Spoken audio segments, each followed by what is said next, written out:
Well, looks like we have yet another example of a company making a female video game character ugly. We all know the uglification of women is a real thing. Do not let idiots on the internet try to gaslight you. There's so many examples. I can show some on the screen. And this has been happening for years now. And this is happening with so many different characters across the whole industry. Because we have a bunch of women who have invaded the gaming industry who do not care about games and they hate men. And they hate what men love, and men love beautiful women. And what are we talking about now? A statue for Lara Croft from Tomb Raider. This is being made by Dark Horse, and we have a tweet here to look at. It says, "We're excited to share behind the scenes look at the Tomb Raider Lara Croft classic era box design. A true treasure for any collector. Embark on a classic adventure and pre-order Lara Croft today." And you can see the picture here. If you've never seen what the statue looks like before, you might say, okay, it looks like a statue. It looks kind of boring and bland. The face on this character looks kind of boring and bland. They didn't do a good job with the coloring on the statue. Looks like it has no life. She looks malnourished, like she hasn't eaten protein in years, and she hasn't drunk water in a week. But what if I told you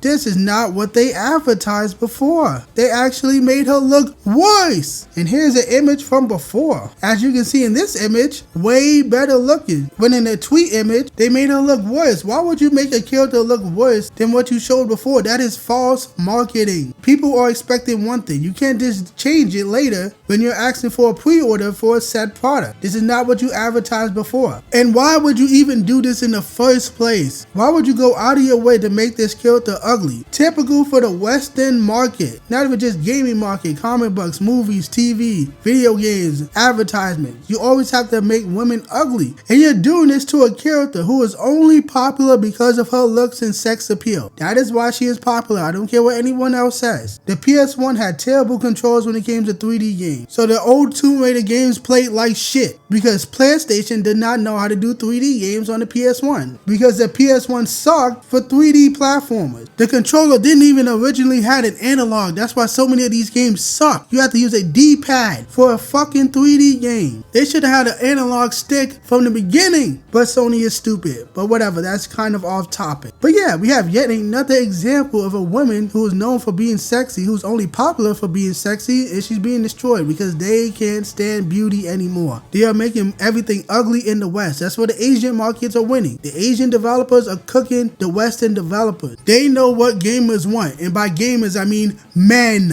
because video games are made by men for men, and listening and pandering to women is what made the industry go downhill recently. It's women that's behind the uglification of women in gaming because they are jealous that pixels on a fucking screen look better than them. That's why they go out of the way to make female characters ugly, because if you look at the women behind these games, ugly, fat, smelly, stupid, weird looking, trash, leftovers, 40 years old, 400 pounds, unmarried. Those are the type of women doing shit like this. And that's why this Lara Croft statue has been ruined. And a lot of people in the replies are not happy that Dark Horse has done this. Like this reply here. It says, "Why on earth would you change the design from the reveal design? I pre-ordered the reveal design. Why would you go and change it now? It looks cheap now. You can even see the seams on the model now where it wasn't present on the reveal model. So sad about this." Yes, they did trick some people into pre-ordering it because people already pre-ordered it before they changed the design. So people were expecting one thing and you basically scam people. This feels like an actual fucking scam. You said this is it and then you changed it when you revealed this new image because apparently people were already pre-ordering this shit. So why should anybody keep their pre-order after you destroyed the design? Why shouldn't people just cancel? And that's what this reply is saying here. What the fuck happened to its face? That's a cancel. And there's an image attached to this tweet of someone canceling their pre-order because they should, because you ripped them off. You fucked them over. Maybe a lot more people will cancel their pre-order. You ripped them off and you might have just shot yourself in the foot by changing it. And we have a reply that's pointing out all the reasons why the new design is destroying, and we have another reply that is pointing out why the new design is awful and what the problems are with this new design. This reply says, "I hate to say it, but this looks awful. Dark Horse, what happened? 1. Her eyes and eyebrows are off. 2. Her entire entire skin is yellow. 3. There are many visible and cheap looking seams in places where there were none before. Examples: backpack, edge of her fingers, etc. And like I said before, the character looks malnourished. The character does look like she has a disease and she got hit with the ugly stick. I don't know why they would do this, and you already had the design. If you look at both of them back to back, yeah, a huge fucking difference. On the left, looks like she hasn't drunk water in a long time, like she's starving, she hasn't eaten food in years. And the woman on the right, she looks like she has some energy and stamina. She looks so dead-faced on the left. Why would they destroy the character's design? It's just these emotionless bitches that we get in every fucking form of entertainment. They have no emotion, no expression in their face, and they talk like fucking robot. And we get that every form of entertainment. So many people across every creative industry do the same shit, the same fucking tropes, the same fucking types of characters over and over again. This is why entertainment is boring. This is why entertainment is dead in the West. Because nobody has any talent and they all just copy and paste each other. All they do is just ruin everything that already exists and push the same politics in everything ever. It's so fucking boring. That's why Asian developers are winning. That's why independent games are winning. That's why I stick to independent games. I'm not playing the AAA garbage. I've been sick of the AAA garbage for years. Indie games are way better than any of these AAA games coming out in recent years. I'm not touching this garbage. I'm not watching any movies. I'm not reading modern comic books. I'm not watching any TV shows. I'm good. It's all garbage. It's trash. That's it. They all do the same shit. Ugly, bitchy, robotic women. The only emotion these women have is like anger. Some of them don't have no emotion. It's just boring and tiring already. People are sick of the shit. But anyway, you pretty much get the idea that everyone is saying in reply. This Lara Croft statue, she got fucked over. Another beautiful video game character getting destroyed. Getting her beauty destroyed. It's probably a bunch of ugly women behind the company destroying beauty, because that's all that happens in the West. We can't have nothing good anymore. We can't have sexy women anymore, because women rather sit on their asses all day and eat cookies and chips and drink soda instead of drinking water. So many women are fat and disgusting. Majority of women nowadays are fat and disgusting and bitchy and ungrateful, and they have to go around destroying what men love. And what do men love? Beautiful women. That's why the Lara Croft statue is destroyed. These fucking idiots at Dark Horse destroyed one of their most anticipated products, because we're not getting this type of Lara Croft anymore. Lara Croft in the games, in the reboot games, is bitchy, whiny, and crying all the time. The new games aren't even that good. There were barely any tombs in the game. It was just like rip-off Uncharted, but only on an island. At least Nathan Drake went to a whole bunch of different countries and different locations and settings. You didn't do any of that in the new Tomb Raider reboot game. Those games suck. And now one of the few good things that was gonna come out from this dying franchise, this statue, has been destroyed by Dark Horse. Oh well, I guess. We'll just have to wait and see how well the statue sells after this god-awful change. So I don't have much else to say. I don't want to keep repeating myself. So Dark Horse, go fuck yourself.